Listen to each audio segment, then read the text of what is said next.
आज 2025 से चल रहा है, हिंदू बने 100 साल पूरा हुआ है। 1925 में हम हिंदू बने। हम एक गीत गाए, एक रिकॉर्डिंग हो रही थी बगल में, तो लोग कहे कि एक ठे गादा, एक गादा कौनो गादा, बस हम एक गीत गाए, भीम भगवान हो बना गेला बिगड़ी। वो गीत इतना तेज चली कि मैं जानता हूँ कि कम से कम 7-8 मिलियन माइक दिया। कहे बताओ क्या हाल है आजमगढ़ की। हम कहने की समाजवादी सम्मान बुरी तरह से हनन हो रहा है। कहना क्यों? हम कहने मैं बिरहा जगत का राष्ट्रीय प्रेसिडेंट हूँ, मेरा राष्ट्रीय उपाध्यक्ष है बीजालाल यादव, जो 25 साल से आपका झंडा ढोए, लेकिन आप विधान परिषद टिकट भी नहीं दिए, विधान परिषद में भी नहीं ले गए, और ना ही पार्टी ने कभी उनको सम्मान दिया। और आपके कहने पर उन्होंने बीजेपी का सिंबल फेंका था।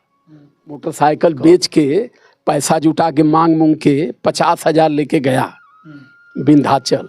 7 ब्राह्मण लगे, 7 धोती, 7 बंडी, 7 गमछा, 7 लोटा और 1 टीना करू का तेल। दोस्तों प्रणाम, एक बार पुनः से कवि संतोष चैनल पर आप सभी देशवासियों का हार्दिक स्वागत बंधन।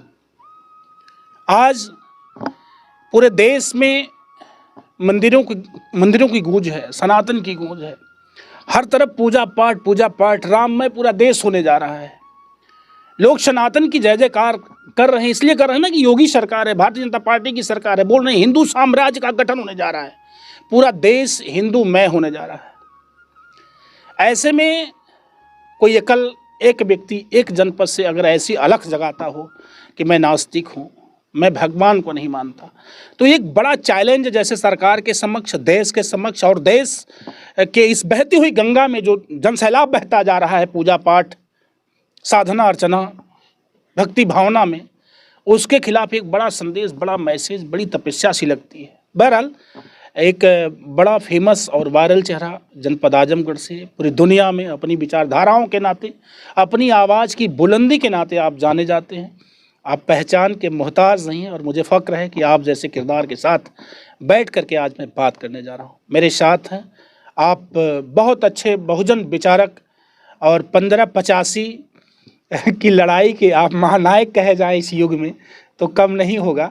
और इनके साथ बैठ करके आज कुछ मैं बातचीत करूंगा जन जागरूकता के लिए, आप लोगों के विचार, आप सबकी चेतनाओं में बस एक सामाजिक व्यवस्था का सत्यापन घुसड़ना चाहता हूं कि वास्तव में समाज का सच क्या है। आइए बातचीत करते हैं। जी स्वागत है आपका मेरे चैनल। सादर जय देव। सबसे पहले तो मैं आपका पूरा परिचय अपने दर्शकों तक भेजना चाहूँगा। और नाम तो मेरा राजकुमार यादव है। चूँकि मैं यादव मानता नहीं, मैं मानव मानता हूँ अपने आप को, लेकिन अभी पुरानी पद्धति कहें या परंपरा कहें, ये माता पिता का और इस मनवादी सिस्टम ने जो जातियों के नाम पर लोगों को बांट के जो उपनाम दे के टाइटल बनाया है, इसलिए मैंने अपने आप को राजकुमार यादव कहा है। और बहुत सारे लोग कहें कि सर आप अपने नाम के आगे बौद्ध लगा लें। हम कहें जब हम बौद्ध लगा लेंगे तो हम लड़ैया हार जाएंगे, क्योंकि बौद्ध लगाने के बाद पता ही नहीं चलेगा कि आदमी किस बिरादर का है। तो हमको यादवों को समझाने के लिए तब तक यादव बना रहना जरूरी है कि जब तक पूरा यादव समाज समझ न जाए। और घर मेरा मुबारकपुर विधानसभा है और जनपद आजमगढ़ है, ग्राम छठियाव है। पिताजी का क्या नाम था सर? पिताजी का नाम था हमारे लालसा यादव। खास तौर से लोग उनको साधु कहते थे। पिताजी को साधु कहते थे? साधु थे भी, पूजा पाठ करते थे? साधु नहीं थे, पूजा पाठ भी नहीं करते थे, विचार से साधु थे। जैसे लोग कहते हैं कि कभी वो आदमी अपने जीवन में हम लोगों ने किसी का गन्ना तोड़ते हुए नहीं देखा। ये था पिताजी का संस्कार। और उन्होंने शुरू से ही, जब हम छोटे थे, ये सारी रुचियाँ वो शुरू से ही भरते थे और देवी देवताओं को गाली देते थे, कहना सब सारा पाखंड है, वो नहीं मानते थे।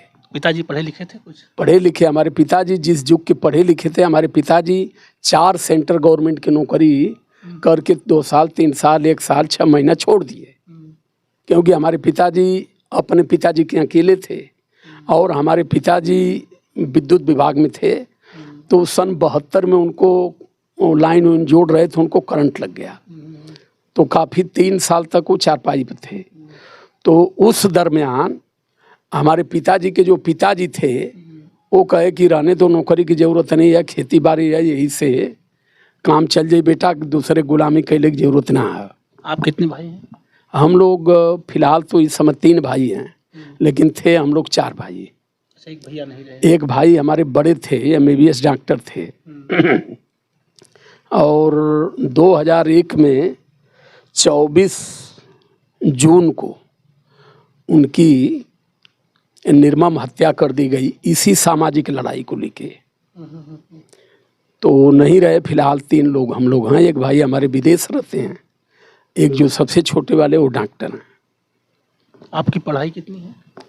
पढ़ाई बहुत ज़्यादा नहीं है, क्योंकि जब हम लोग पढ़ रहे थे तो हम लोगों को ये बताया जाता था कि पढ़ले आकाज हुई जो तले अनाज हुई। हम लोगों के यहाँ ये परंपरा थी। तो एजुकेशन बहुत ज़्यादा नहीं। बाद में हम तो सन 84 में चंडीगढ़ नौकरी करने चले गए थे, और सन 84 से लेके जब इंदिरा गांधी की हत्या हुई तो हम चंडीगढ़ थे। उस समय उम्र हमारी, हम जानते हैं कि 11 साल या 12 साल की रही होगी। 250 रुपये महीने की नौकरी कर रहे थे, और उसमें 150 रुपया हर महीना हम मनी ऑर्डर करते थे घर। तो 87 तक 88 तक थे हम चंडीगढ़। ये कई बार गए, ये कई बार में 88 तक रहे, 3-4 साल। और इसके बाद जब हम 88 में घर आए तो घर आने के 4-6 महीने बाद टीके फिर चले गए बम्बई। तो बम्बई चले गए तो 2 साल भिमंडी में पावर लूम चलाए, और काफ़ी दिन तक पावर लूम चलाए। फिर उसके बाद प्रिंटिंग प्रेस में हमने नौकरी किया। हम प्रेस की, जो प्रिंटिंग प्रेस होता है, 4 कलर की मशीन को हम चलाए हैं, जिसमें आज अगर हम कहीं चले जाएं तो 50,000 तनख्वाह हमको मिल जाएगी। उसके हम एकदम फोरमैन हैं। 4 कलर की मशीन जो कैलेंडर फोटो छपती है, उस मशीन के हम अच्छे कारीगर हैं। बच्चे कितने हैं आपके? बच्चे 4 हैं, 3 बेटियां हैं, 1 बेटा है। अच्छा, बच्चों की पढ़ाई लिखाई और? हाँ, सब चल रही है। एक बेटी की शादी कर दिए, धमरीत से किए थे। अब दूसरे नंबर पर बेटा है। बेटा MA का छात्र है, और 2 बेटियां छोटी हैं, एक 8 में पढ़ रही है, एक 6 में। बिल्कुल इंटरव्यू में थोड़ा सा आपको लगता होगा कि कवि जी क्या पूछ रहे हैं, कहाँ ले जा रहे हैं। नहीं, क्योंकि मेरे साथ ढेर सारे कवि गणमान्य जुड़े हैं। कभी हो सकता है कि मेरे आपके न रहने के बाद आपके जीवन पर कोई वृतांत लिखना चाहे तो राजकुमार यादव को यहीं से ढूंढेगा और कहानी पालेगा कि राजकुमार जी कौन थे। मेरा ये उद्देश्य होता है। कब से गीत गा रहे हैं आप? गीत तो देखिए, हम जब चंडीगढ़ गए 84 में, क्योंकि यहाँ लोग बड़े विरोध में रहते थे।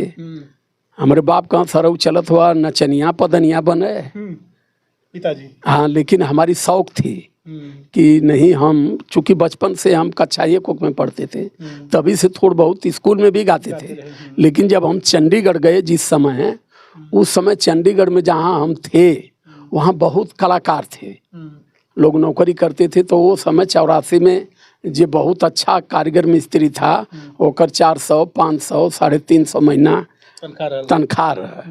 तो हर छुट्टी, हर रविवार को एक चंडीगढ़ में 4 नंबर कॉलोनी है, अब शायद नहीं होगी, और 4 नंबर कॉलोनी में झोपड़पट्टी थी, और उसमें हर रविवार को बिरहा होती थी। तो हम हारमोनियम उस समय थोड़ा थोड़ा बजा रहे थे, और जब हम वहाँ गए तो हारमोनियम थोड़ा बजाने का मतलब कि जो वहाँ बजाने वाले थे उनसे बहुत बेहतर बजाते थे। तो वहाँ जितनी कलाकार जाते थे तो सब लोग हमको बुलाते थे कि भैया आइए, बिरहा है और आपको हारमोनियम बजाना है। तो हारमोनियम बजाते थे और लास्ट में एक गीत वहाँ गाते थे। बात करने में तभी भी हम तेज थे, तो गाते थे तो लोग बड़े खुश होते। तो उस समय इनाम जो चलता था, जो अपने आप को बहुत अच्छा माड़ी वाला पहन के बैठता था, वो 5 रुपया दे, नहीं तो 1 रुपया, 2 रुपया। कोई कंपनी का मैनेजर मालिक बैठ जाता था तो 10-10 का 2 नोट दे देता था। तो उस समय एक गीत गा देते थे तो 50 रुपया, 40 रुपया, 70 रुपया मिल जाए। और बजाते थे हारमोनियम तो 20 रुपया उसका मिलता था। तो हर हफ्ते में 100 रुपया हम एक कमा खाना खर्चा क्या, एक महीने की जो एक महीने की खुराकी आती थी तो एक महीने खुराकी में 70 रुपया से 80 रुपया में पूरा एक महीना हम लोग 4-5 लोग रहते थे। 300 350 का राशन लगता था, 400 का 150 रुपया रूम का भाड़ा, माने 90 रुपया रूम का भाड़ा है और पूरे महीने की खुराकी 90 रुपये में हो जाती थी। तभी ना और एक ही संडे को निकल आता था। हाँ, एक संडे को कभी, हाँ कभी कभी 20-30 मिले, जरूरी नहीं था कि हर जगह 100 रुपया मिल जाए। फिर वहाँ से जब गाने का आपको शौक लगा, आप गाते रहे वहाँ से, तो फिर कब से परमानेंटली आप आजमगढ़ या उत्तर प्रदेश यानी खास तौर से आजमगढ़ में कब से निवास करने लगे? चंडीगढ़ मैं सन 90 से आजमगढ़। सन 90 में जब राजीव गांधी की हत्या हुई तो मैं उसमें बम्बई में था।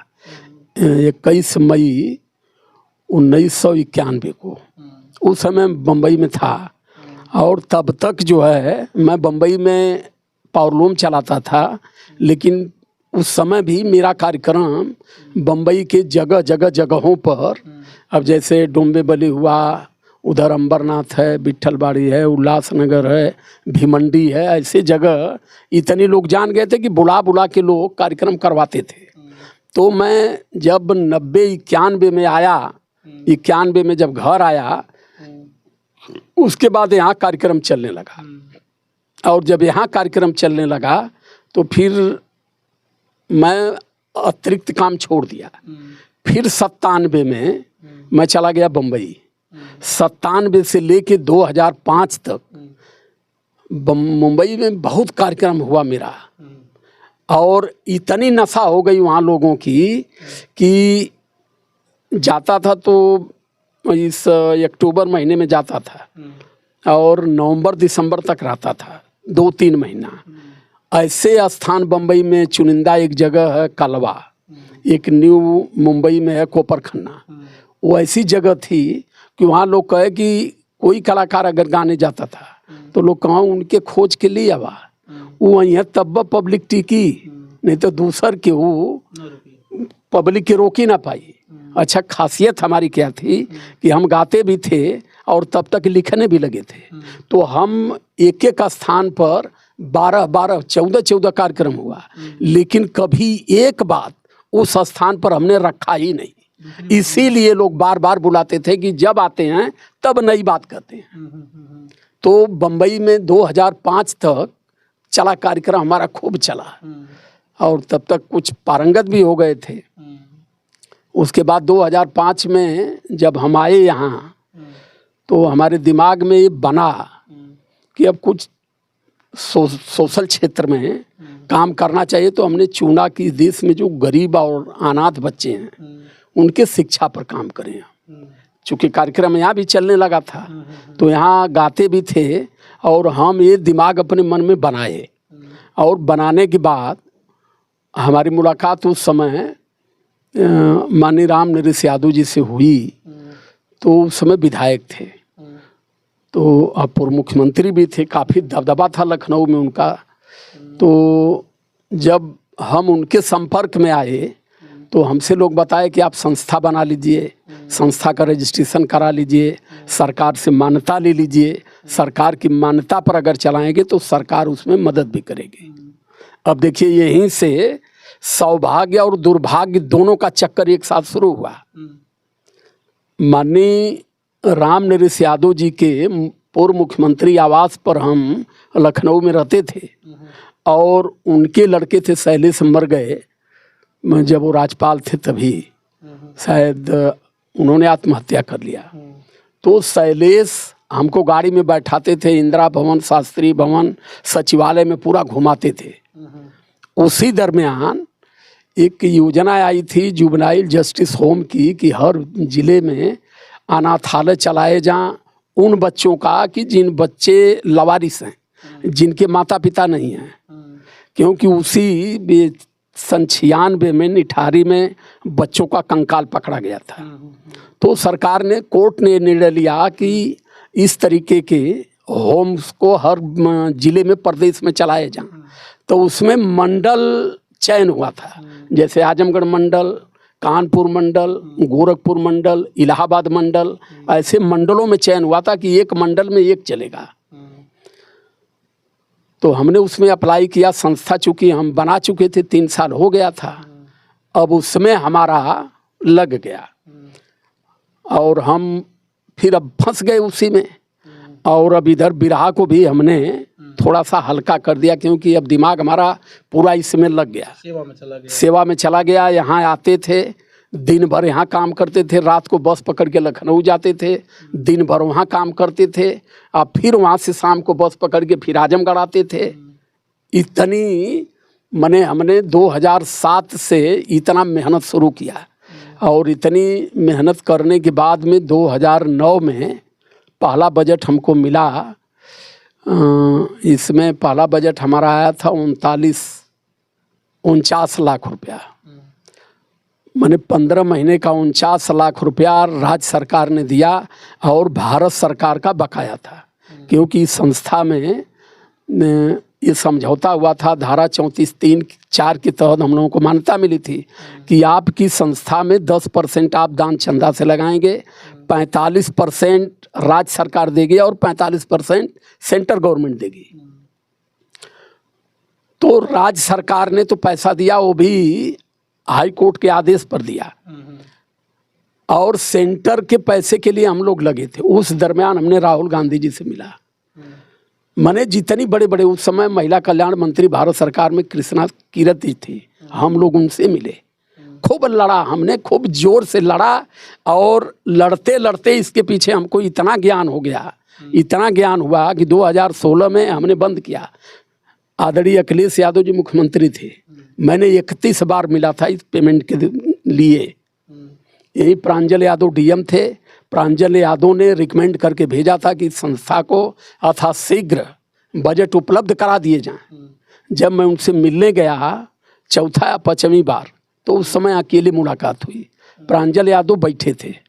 तो मैंने कहा कि सर बैठे हैं, हमारे यहाँ जिलाधिकारी रहे और इन्होंने हमारी संस्था को देखा है, पैसा पाने के बाद भी उतनी बेहतर तरीके से कोई नहीं चला सकता, लेकिन न पैसा मिलने के बाद इतना दिन हो गया, उसके बाद भी हम आज तक चला रहे हैं, हमारी भुगतान करवा दें। तो मुख्यमंत्री जी ने आदेश किया कि 15 दिन के अंदर भुगतान की कार्यवाही सुनिश्चित करते हुए मुख्यमंत्री कार्यालय को अवगत करा दें। ये आदेश इनका गया बापू भवन में, सचिवालय में 6 महीना इनके आदेश पर अधिकारी नज़र भी नहीं फेरा। ये रेणुका कुमार जी प्रमुख सचिव रही, मीरा कुमार जी की लड़की। और इसके बाद में हमने फूलपुर के विधायक को लेके हम गए, और एक हमारे साथी थे, विधान परिषद थे, रामजतन राजभर MLC। हम लोग गए तो रेणुका कुमार जी से कहे, तो कहे कि ठीक है भेज देते हैं, भेज देंगे हम। ये सब लोग चले आए। उसके बाद में मंत्री थे माननीय बाबूजी श्री बलराम यादव जी। अब देखिए सब कुछ खोल रहा हूँ, ये बात कभी मैंने ऑन कैमरा कभी कुछ कहा नहीं था, लेकिन मैं इसलिए कह रहा हूँ कि नेता वही शानदार है कि जे अपन पिछवाड़ा बचा ले, अपने गाड़ी घोड़ा बना ले, वह नेता है। समाज के लिए कोई कुछ करने वाला पैदा नहीं है, मैं पूरी गारंटी से कह रहा हूँ।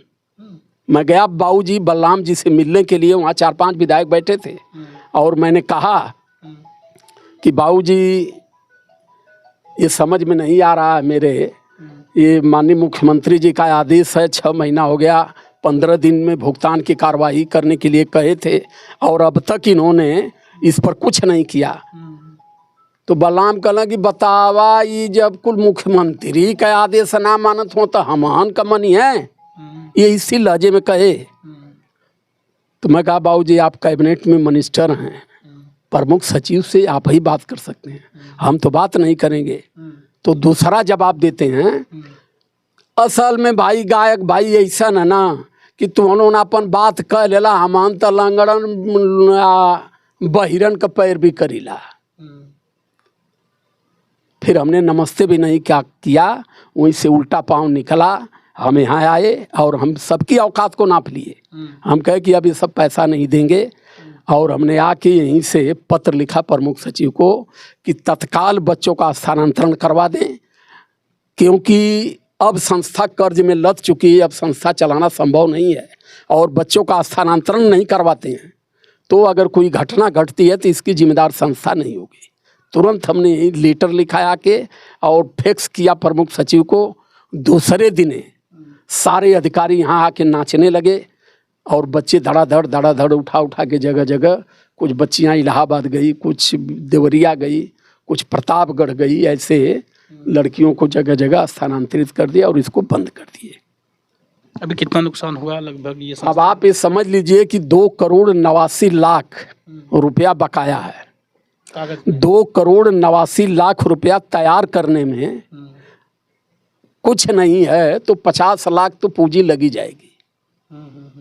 बस यही आप समझ लीजिए। 22 लाख रुपया मकान का बाकी है और उसमें लगभग 1 करोड़ से ज़्यादा कर्मचारियों का बाकी है। मैं टेंशन फ्री इसलिए हूँ कि मैंने कभी कोई गलत किया ही नहीं।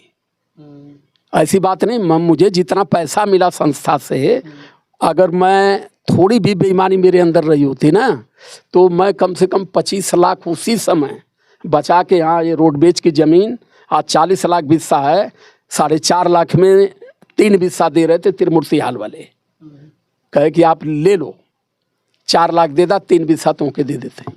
आज 40 लाख बिस्सा मैं, और पैसा भी था उस समय, लेकिन कह जला ना कि हिरन का दिमाग खुला ला तब जब भी बर्बाद हो जाना। ये जब पैसा आता है तो एक ट्रक खरीद लिया, जीप खरीद लिया, गाड़ी खरीद लिया, ये ज़मीन नहीं खरीद सकते। इस समय हम फेल हो गए और काफ़ी लंबा नुकसान हुआ। अब किसी तरह से मैनेज कर। नेताओं को क्या कहना चाहेंगे ऐसे में, इस नुकसान में नेतागिरी कहाँ दिखा? हम नेताओं को सिर्फ ये कहेंगे कि जो जीत गया वो अपन विकास कर ले, अपने बेटोन के पढ़ाए ले, वो अपन 4 फॉर्चूनर ले ले, बस वही नेतागिरी है। वो सक्सेस नेता है, समाज के लिए करने की किसी की हैसियत है ही नहीं है। किसी भी नेता से आप संतुष्ट नहीं? किसी नेता से नहीं, एक नेता से संतुष्ट हूँ, चंद्रशेखर आज़ाद रावण से। अच्छा, एक नेता केवल वही है जो नेतागिरी की, जिसके अंदर लीडरशिप्टी है। नेता जो होता है, शासक जो होता है, संविधान के हिसाब से वो जनसेवक होता है, लेकिन यहाँ जनसेवक तब तक रहते हैं जब तक जीतते नहीं हैं। अब इलाहाबाद वाले, अब देखिए मैं तो उस मुद्दे पर नहीं जाना चाह रहा था, क्योंकि मैं चाहता हूँ चंद्रशेखर रावण पे हम लोग बात करेंगे और एक वीडियो में और दोस्तों प्रसारित करूँगा आप लोगों तक। मैं तो अभी ये जानना चाह रहा था ना कि जैसे जब आप गायकी शुरू किए थे, मान लीजिए तो जीवन की चर्चाएं चल रही हैं, लेकिन आते हैं गीत गौनई में, सामाजिक संदेश में आते हैं, नेतागिरी से तो जाहिर सी बात है, नेताओं से तो दुख है ये है। ऐसे में आप लोग मुझे सुन पा रहे, मेरे साथ अगर सुन रहे हैं, आप राजकुमार यादव जी हैं और बहुजन मिशन के बहुत अच्छे कलाकार। आप लगभग 85% और 15%, 2% का मामला, यानी 2% बताते हैं कि एक 15 अलग करके 85 अलग करके, हमेशा से आप 85 की बात करते हैं। आप मनुवाद के खिलाफ लड़ते हैं, आप बहुजन की बात करते हैं। तो आइए अब कुछ चलते हैं आपके जीवन में संगीत को लेकर के।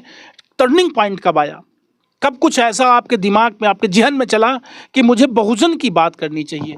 शुरुआत जब बिरहा जगत कैला गावे तो मंच पे देवी भगवती प्रार्थना गावत वाला कि नहीं? कहाँ है, पहले खूब गाई। अच्छा, अरे बाप रे बाप, जना की बिना सरस्वती दुर्गा गई नैया पार ना हुई। अब समझ में आया कि हम समाज के साथ धोखा कर रहे थे। ये चीज़ हमें अगर 10 साल पहले, चूँकि हम लोग नसुड़ी जी की बिरहा सुनते थे, काशीनाथ यादव जी की सुनते थे, तो हम लोगों को हंसी आती थी। ये हम लोगों को हंसी आती थी कि ये लोग पगला गए, देवी देवता मान ही नहीं रहे हैं। लेकिन जब हमारे दिमाग से गोबर निकला तब हम समझे कि ये 10 साल पहले निकल जाना चाहिए था। हम 2000 एक बड़ा सवाल कि जैसे शुरुआत आपने किया तो देवी जी को, प्रार्थना को, या समाज में, घर में या क्षेत्र में भी देवी भगवती या पूजा पाठ, ये सब कुछ दिखाई पड़ रहा है आपको। मेरे कहने का मतलब है कि ये क्यों आपके दिमाग में ऐसा आया, कैसे आपने इसको एकाएक छोड़ करके फिर आप मिशन के गीत गाने लग गए या आप नास्तिक बन गए? बता रहा हूँ ना, 2016 में एक पंडित जी मुझसे कहे कि आप रुद्राभिषेक करवा लीजिए के यहाँ विंध्याचल में, और रुद्राभिषेक करा लेंगे तो आपका बजट मिल जाएगा। उस समय मेरा गिरीश चल रहा था और वही मैं समझा कि ये लोगों के साथ धोखा करके कैसे कमज़ोर करते हैं। जब मुझे ज्ञान प्राप्त हुआ 18 में, तब मुझे ये बात समझ में आई। तो मैं कहा कि जब यही बात है, करोड़ों रुपया बकाया, तो 40-50 हज़ार में नुकसान है सही। तो मोटरसाइकिल थी मेरी, उसको बेच दिया। मोटरसाइकिल बेच के पैसा जुटा के मांग के 50,000 लेके गया विंध्याचल। 7 ब्राह्मण लगे, 7 धोती, 7 बंडी, 7 गमछा, 7 लोटा और 1 टीना करू का तेल और शहद, गाय का दूध, ऊख का रस, सब वही लोग जुटवाए और पैसा मैं दिया। और 7 लोग मिल के वह सिरिंगी में डाल के कहा कि ये दूध जो जा रहा है इससे आपका बेटा स्वस्थ रहेगा, ये तेल जो जा रहा है इससे आपके दुश्मन मर जाएंगे, और ये जो शहद जा रही है इससे आपका रुका हुआ बजट आ जाएगा। और वो सब माल खींच रहे हैं हमको बेवकूफ़ बना के। 50,000 रुपया हमारा नुकसान गया, बजट नहीं मिला, हमको संस्था बंद करना पड़ा 2018 में। चूँकि अब हम कहे कि अब समय भी दूसरी हो गई, अब हमको अब अपने लिए अब क्या कर सकते हैं, नौकरी कर नहीं सकते, एक व्यवसाय यही है। तो हमने बिरहा को बढ़ाया। चूँकि 2012 में बिरहा संघ के हम अध्यक्ष बने और उस समय हमने विजय लाल जी को राष्ट्रीय उपाध्यक्ष बनाया, नंदलाल रवि जी को प्रदेश अध्यक्ष बनाए। हमने बिरहा का बड़ा संगठन खड़ा किया और बड़ा संगठन खड़ा करने के बाद में हम 2014 में माननीय अखिलेश यादव जी से हमें ध्यान है कि बाबूजी राम नरेश यादव जी का लड़का शैलेश भैया मरे थे, मैं उनके घर पर था। वहीं माननीय दुर्गा प्रसाद यादव जी गए, अखिलेश यादव जी गए, काफ़ी लोग गए। तो मैं वहाँ जहाँ वो अंदर उनकी मिट्टी थी, अखिलेश यादव जी गए, मैंने वहीं विजय लाल की बात पहली बार कहा। तो कहे कि लिख करके दो वहीं आके कार्यालय पर, कह के निकल गए। तो मैं आया तो एक चिट्ठी बनाया और चिट्ठी बना के मैं लोहिया सभागार में मिला और नेताजी से भी मिला, नेताजी भी थे, और माननीय मुख्यमंत्री, दोनों लोगों को लेटर दिया। लास्ट में अखिलेश यादव जी जब मुख्यमंत्री आवास के दरबार में जब मैंने कई लेटर उनको दिया कि विजय लाल जी को विधान परिषद में रखा जाए। 2014 में 16-17 विधान परिषद बनने थे, तो मैं इनको रख रहा था और जो राम जतन राजभर थे इनकी भी पैरवी कर रहा था। तो ये कहे कि ठीक है कह के बात टारते गए। लास्ट में लोहिया सभागार में मीटिंग चल रही थी, नेताजी बैठे थे और मैं जाके अगली सीट पर बैठा, कहा कि आज ये या नो होगा। उसके बाद मैं गया, नेताजी कहे कि इतने लोगों से बात करना संभव नहीं है, यही तरह बोलें, और यहाँ मैं अपने एक मंडल से एक लोगों से बात करूँगा, कहीं आजमगढ़ मंडल से कोई है, तो हम खड़ा हो गए। तो उन्होंने माइक दिया, कहे बताओ क्या हाल है आजमगढ़ की। हम कहने की समाजवादी सम्मान बुरी तरह से हनन हो रहा है। क्यों? हम कहने मैं बिरहा जगत का राष्ट्रीय प्रेसिडेंट हूँ, मेरा राष्ट्रीय उपाध्यक्ष है विजय लाल यादव, जो 25 साल से आपका झंडा ढोए, लेकिन आप विधान परिषद टिकट भी नहीं दिए, विधान परिषद में भी नहीं ले गए, और ना ही पार्टी ने कभी उनको सम्मान दिया, और आपके कहने पर उन्होंने बीजेपी का सिंबल फेंका था। कहत होंगे बढ़ो बैठो, हम कहीं बैठेंगे नहीं, खड़े हो गए हैं तो अब निकल जाएंगे, बस हमको सिर्फ बता दीजिए कि विजय लाल को सम्मान मिलेगा कि नहीं मिलेगा। कोई इधर आओ, विजय लाल जी भी थे। उसके बाद जाके हम लोगों ने पैर छुआ, उसके बाद में बुलाए विक्रमादित्य मार्ग पर, वहाँ गए, मैंने लड़ते भिड़ते विजय लाल को एक छोटा सा पद इन्होंने दे दिया। तो तब तक काफ़ी चर्चा भी थी और काफ़ी कलाकारों के हम संपर्क में भी आ गए, तो कार्यक्रम तो हमारा चल ही रहा था। उसी दरमियान तो हमारी स्टूडियो नहीं थी, हम एक गीत गाए, एक रिकॉर्डिंग हो रही थी बगल में, तो लोग कहे कि एक ठे गादा, एक गादा कौनो गादा, बस हम एक गीत गाए, भीम भगवान हो बना गेला बिगड़ी। वो गीत इतना तेज चली कि मैं जानता हूँ कि कम से कम 7-8 मिलियन गीत गई। और वही गीत गाने के बाद 2019 में झारखंड और बिहार, कभी उसको आप नेट पर सर्च करिएगा, जितनी ईमानदारी से हमने उस गीत को गाया था और लोग सुने भी, इतनी कार्यक्रम होने लगा। जब कार्यक्रम होने लगा तब फिर हम इस मैटर की तरफ झुके कि इसका मतलब कि जो हम कर रहे हैं ये सही है। तब तक 2020 में लॉकडाउन लग गया। और जब लॉकडाउन लगा तो लॉकडाउन के दरमियान 41 कार्यक्रम हम नोट किए थे, सारा कार्यक्रम ख़त्म हो गया। और हम धन्यवाद भी देते हैं लॉकडाउन लगाने वाले भाई को कि 1 साल की समय मिल गई। और 1 साल के समय में हमको अध्ययन करने का पूरा समय मिल गया, क्योंकि कहीं हाट बाज़ार भी नहीं जाना था।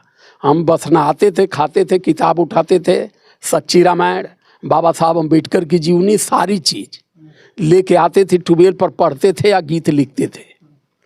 एक हमारे भाई, अब तो ध्यान में नहीं है, पहले बात करते थे, पीलीभीत के थे, उन्होंने उस लॉकडाउन में 25,000 रुपया भेजा हमको। उधर ही के थे, शायद चाय के बड़े व्यापारी थे। तो कहे लॉकडाउन चल रहा है, क्या समस्या? हम कहें कि अब समस्या क्या है, ये रिकॉर्डिंग नहीं हो पा रही है, 15,000 10 गाने में खर्च करना पड़ता है। तो कहे हम आपको 25,000 रुपया भेज रहे हैं, खाता नंबर दीजिए। तो उन्होंने दिया और 25,000 में हमने 25 गाना उस समय रिकॉर्ड किया। देवता हम बलात्कारी, यही नारी के, भगवान के मंदिर में बलात्कार हो रहा, ये सारा पर अध्ययन किए और सब उसी समय निकाले। और जब लॉकडाउन ढीला होने लगा, ऐसी जगह कार्यक्रम हमारा हुआ कि लॉकडाउन लगा था लेकिन वो लोग बुला कार्यक्रम कराए, कहे कि यहाँ किसी की हिम्मत नहीं है, किसी पुलिस दरोगा की, कि यहाँ चढ़ जाएगा तो हम लोग पहड़िया पर से फेंक देंगे उठा के, यहाँ कोई नहीं आएगा सर। और वहाँ 10-10 हज़ार की भीड़ में कार्यक्रम हमारा चल रहा था उस लॉकडाउन के समय। यानी दिमाग की बत्ती खुली लॉकडाउन में कि भगवान नहीं है। नहीं, आपको क्या लगता है अच्छा राजकुमार जी, इस दुनिया में भगवान देखिए, जब भीम भगवान हो बना गिला बिगड़ी गाए, तो जितना तेजी से लोगों ने सुना, फिर हमने बाबा साहब अम्बेडकर पर अध्ययन किया। तो बाबा साहब अम्बेडकर के अध्ययन तो उपरांत फिर हमने बुद्ध को पढ़ा। जब हम बुद्ध को पढ़े तो फिर रैदास को पढ़े। हम भी रैदास गीत गाते थे, तो हमें गाते थे कि रैदास जी चमत्कार किए, रैदास जी की पत्थर की मूर्ति तैर गई, काठे की मूर्ति डूब गई, ये सारी चीज़ हम भी रैदास जी को चमत्कारी मानते थे। लेकिन जब सत्य ज्ञान हमको जब मिला, जब हम बुद्ध को पढ़े, बाबा साहब अम्बेडकर को पढ़े, जैसे बाबा साहब अम्बेडकर को हमने पढ़ा था, उन्होंने कहा था कि मंदिर की मूर्तियों से जब तक लोग मुक्ति खोजते रहेंगे और जब तक ब्राह्मण के पत्रे से जोग नक्षत्र दिखाते रहेंगे और घर में लीलावती कलावती की कथा सुनते रहेंगे, तब तक ये भारत का 85% कभी शासक नहीं बन सकता। भारत का शासक बनने के लिए, पार्लियामेंट कब्जा करने के लिए 3 काम छोड़ना पड़ेगा। फिर हमारा दिमाग वहाँ जगह कि आखिर बाबा साहब अम्बेडकर ये क्यों कहते हैं। लेकिन जब बुद्ध को हमने पढ़ा, वो 3 काम कौन कौन छोड़ना पड़ेगा? मतलब मंदिर की मूर्तियों से मुक्ति खोजना बंद कर दीजिए। यही हो गया कि देवी देवताओं में, हाँ, लीलावती कलावती की कथा सुनना बंद कर दीजिए। उसके बाद ब्राह्मण के पत्रे से जोग नक्षत्र दिखाना बंद करिए। 3 काम बाबा साहब अम्बेडकर बताए थे और हमने तीनों पर गहन अध्ययन किया। तब हमें पता चला इसका मतलब कि ये देवी देवता झूठ हैं, देवी देवता यहाँ हैं वो नहीं। तो फिर अब दिमाग हमारा दौड़ने लगा कि न मूर्ति खाती है, न पीती है, न बोलती है, न चलती है, न कुछ करती है। और हमने देखा है डी काली के स्थानों पर जाके वहाँ कुत्ते पेशाब करते हैं, आदमी वहाँ हलवा पूड़ी चढ़ाते हैं। इसका मतलब अगर इनके अंदर ताकत होती तो कुत्ते वहाँ पेशाब नहीं करते। फिर दिमाग हमारा अब धीरे धीरे खुलने लगा। फिर हम गाते गाते फिर बहुत सारे लोग, एक से एक विद्वान पूरे भारत के आज के समय में कम से कम 1.5 दर्जन IAS हमारे अनुयायी हैं, 3 दर्जन PCS हैं, रिटायरमेंट जज हैं, रिटायरमेंट IAS, बड़े बड़े लोगों की लड़ी लगी हुई है। लगातार फ़ोन पर, व्हाट्सएप पर खोज खोज करके देते रहते हैं। देखिए सर, ऋग्वेद में ये लिखा हुआ है, इसमें ये लिखा है, मनुस्मृति में देखिए ये लिखा हुआ है। तो लोगों ने इतना लैस कर दिया हमको कि जब लैस किए तो हमारी हिम्मत बढ़ गई कि सत्य बोलने में क्या परेशानी है। तो सत्य बोलने में मुकदमा हो गया 10-11 ठे, तो कोई बात नहीं है। हम जब सत्य बोलने में ही मुकदमा हो रहा है तो फिर इस समाज को सत्य कैसे बताया जाए। और इस मुकदमा को मुकदमा चल रहा है आप पे? हाँ चल रहा है। मुकदमा झेलते हुए ही हमें समाज को आगे बढ़ाना पड़ेगा, क्योंकि बाबा साहब अम्बेडकर कहे थे कि जो डर गया वो मर गया। और समाज को जोड़ने के लिए, समाज के लिए लड़ने के लिए ये बहुत बड़ा आंतरिक जीवट होना चाहिए। और यहाँ धर्म और जात के नाम पर, देवी देवताओं के नाम पर इस देश के 85 मूल निवासी जो बहुजन हैं, इनके दिल और दिमाग दोनों को विकलांग बना दिया गया। और जो मनोवादी अधीनता से ग्रसित हो गया व्यक्ति, उसका जीवट इतना हीन हो जाता है कि वो आत्मसम्मान की लड़ाई नहीं लड़ पाएगा। और दिमाग से वो टोटल विकलांग है। सही आप कहेंगे मनबा नहीं करेगा। आज तक ये समाज मान करके बैठा है कि राम कमाई मुँह से खैली तो राम पैदा भइला, लेकिन रियलिटी ये है कि मुंह से खाने वाली चीज़ अमाशय में जाती है, गर्भाशय में नहीं जा सकती। पूरा दुनिया का कोई साइंटिस्ट को चैलेंज करता हूँ कि इसको सिद्ध करके बता दो। आदमी की गर्दन पर हाथी का गर्दन नहीं लग सकता, लेकिन समाज मान के बैठा है। क्यों? क्योंकि समाज विकलांग हो गया दिमाग से।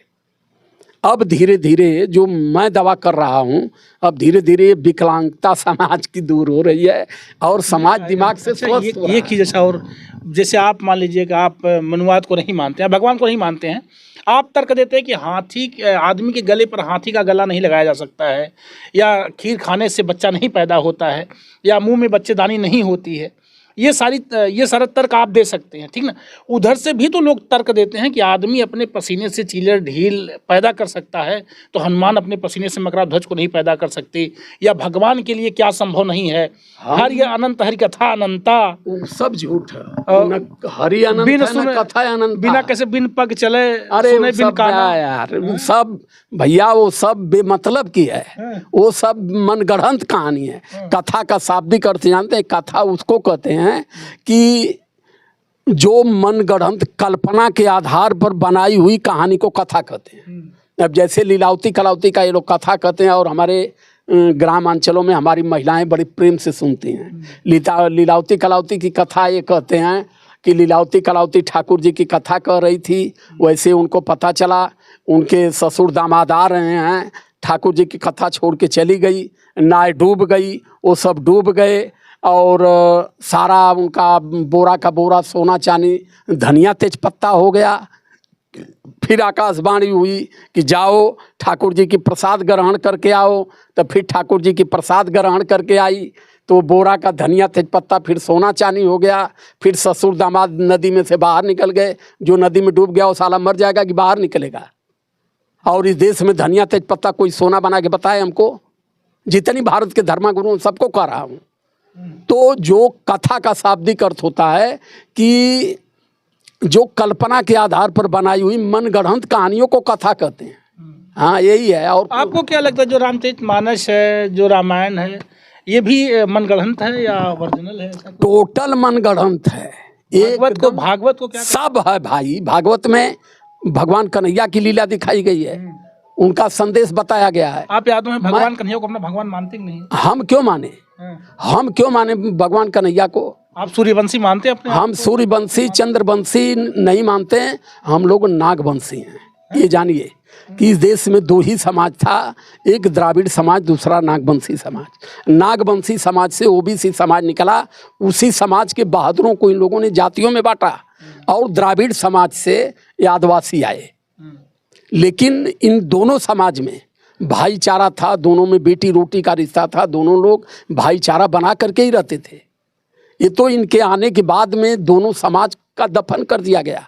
अब फिर ये लोगों ने, आपको क्या लगता है इन सारी समस्याओं से मुक्ति, इन सारी समस्याओं से देश को मुक्त कैसे किया जा सकता है? क्या जातियां खत्म हो सकती हैं देश से? अब देखिए, अब तो लोग पढ़े लिखे हो गए, जातियां क्यों नहीं? जब आप जात मानेंगे नहीं तो आप जात खत्म है। बाबा साहब अम्बेडकर मरने से पहले 1 महीना 20 दिन पहले बाबा साहब अम्बेडकर धम्म दीक्षा लिए, ठीक लगभग 1.5 महीने बाद उनकी मौत हुई। और मरने से पहले बाबा साहब अम्बेडकर ने जो धम्म दीक्षा लिया, ये समाज को ये संदेश दिया कि ज़्यादा दिन तक अगर संविधान नहीं टिका, ये सारी अभी ये लोग संविधान का विरोध कर रहे हैं, ये हटा भी सकते हैं, क्योंकि हमारे लोग संविधान को जानते ही नहीं हैं। हमारे लोग रामचरितमानस को जानते हैं, संविधान को जानते थे। इनकी हैसियत नहीं थी कि ये चीज़ ये लोग कह दें कि हम संविधान बदलने आए हैं। हमारे लोग संविधान से IAS PCS doctor engineer MP MLA सब बने, लेकिन मंच पर कभी ये नहीं कह पाए कि रामायण कम पढ़ो, संविधान ज़्यादा पढ़ो, पूजा कम करो, स्कूल में ज़्यादा जाओ। आज तक किसी नेता ने, किसी भी नेता की बात कर रहा हूँ, भरे मंच पर कोई MP MLA बोला है? नहीं बोले हैं।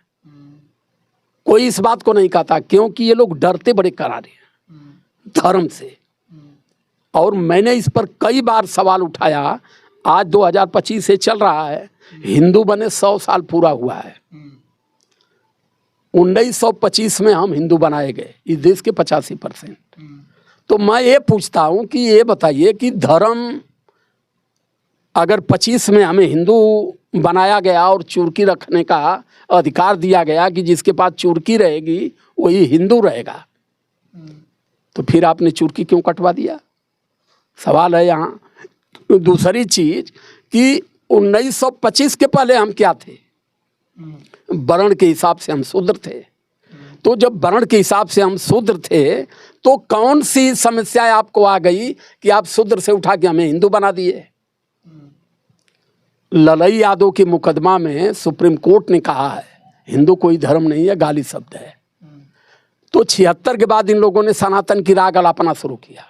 और आज मेरा ये सवाल जाता है यहाँ के सभी धर्मगुरुओं से और सभी जो धर्म के अनुयायी हैं सबसे कहना चाहता हूँ कि अगर धर्म हिंदू है तो सनातन क्या? पहले ये बताओ, एक आदमी के 2 धर्म कैसन भाई? एक लड़का के 2 बाप कैसन?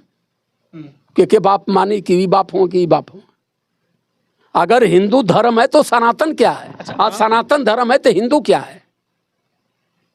ये बात भी सही है। बहरहाल बड़े बड़े सवालों में आपने भी अपनी तर्क शक्ति से घेरने का काम किया है लगभग धर्मगुरुओं को, या जो भी पाखंड पूजा पाठ की मान। अच्छा, ये पाखंड और पूजा में आपके अंतर, आपको पूजा करे लगना क्यों? ना, सिर्फ माता पिता, सिर्फ माता पिता और बाबा साहब अम्बेडकर। बाबा साहब गुरु को मानते कि नहीं मानते आप? नहीं, गुरु तो बुद्ध ही हमारे गुरु हैं। अच्छा, हाँ। बिरहवा कैसे खेले रहा आपके? बिरहा देखिए, अब बिरहा के पैटर्न पर अगर चलेंगे तो बिरहा कहीं हम बैठ करके नहीं सीखे थे, सुन के सीखे थे एकलव्य की तरह। क्योंकि हम जिस परिवार से थे, बड़ा निम्न परिवार था हमारा, कहीं जाके, लेकिन आत्मिक गुरु हमने बुल्लू जी को माना था। जी, बुल्लू जी अपने कई मंचों पर हमको खड़ा करके गवाए थे। और बुल्लू जी को हम मानते भी थे और आज भी स्मरण गुरु के रूप में हम बुल्लू जी का ही करते हैं। कितनी उम्र हो गई आपकी? समझ ला कि 50 पार होत हुई। 73 से जुड़िए। 73 से। मेरे साथ आप सुन रहे हैं राजकुमार यादव जी को। बड़ी अभिलाषा मेरे दर्शकों को थी कि बहुत जल्दी राजकुमार जी का एक इंटरव्यू लगाइए संतोष भैया, और एक वार्ता, चूँकि मैं आपके जीवन पर ज़्यादा बातचीत किया हूँ, अभी समाज पर, मंदिर पर, पूजा पाठ पर, धर्म पर, धंधा पर और इन सारी कथाओं पर मैं बहुत कम ले जाना चाहा। खास तौर से आपका बैकग्राउंड कैसा रहा है, आपका जीवन परिवार कैसा रहा है, मैं अधिकतर आपके गृहस्थ जीवन से ही बातचीत करना उचित समझा हूँ। दोस्तों, जल्दी से फिर मैं अगली वीडियो आपकी प्रसारित करूँगा। ये वीडियो कैसी लगी आपको कमेंट में ज़रूर बताना। मैं आपका संतोष, मेरे साथ कैमरामैन विशाल। Thank you.